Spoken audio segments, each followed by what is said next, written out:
All right, friends, let's talk a little bit more about why traditional CBT is not a trauma-informed approach.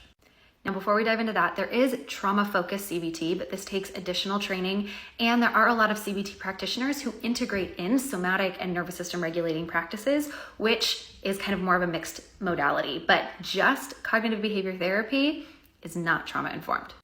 And let's break it down. Cognitive, right? This is this basis that at least in part your psychological struggles are because of thinking errors, cognitive distortions, and behavior.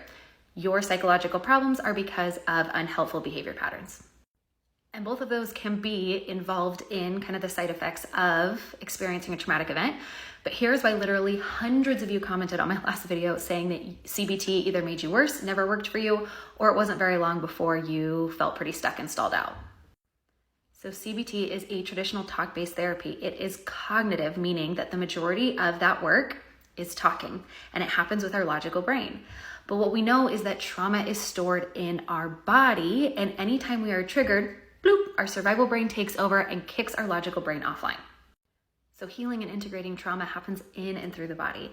And in the book, The Body Keeps the Score by Dr. Bessel van der Kolk, one of the world's leading researchers on trauma healing, talks about how this talking cure has held this general assumption that if you can talk through all of the details of your traumatic experience, they can have less of an impact on you.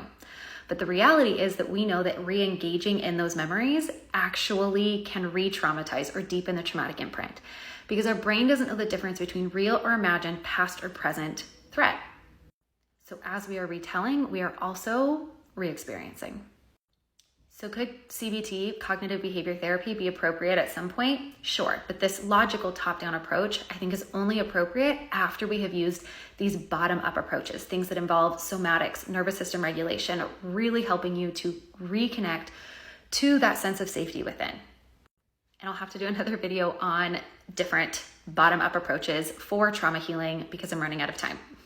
But I want to finish this by letting you know that if cognitive behavior therapy hasn't worked for you, if there is a traumatic past, it is not because you are so broken you can't be fixed. So many people dropped into my comments saying, yeah, I thought it was wrong with me. I spent so many years or so many sessions in cognitive behavior therapy and it just made me feel worse, or it didn't work for me. And this is not to invalidate. If you have had a positive experience in CBT, please honor that. Nothing is kind of a one size fits all.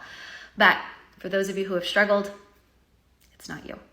All right, like and follow for more conversations about trauma healing, anxiety, and depression.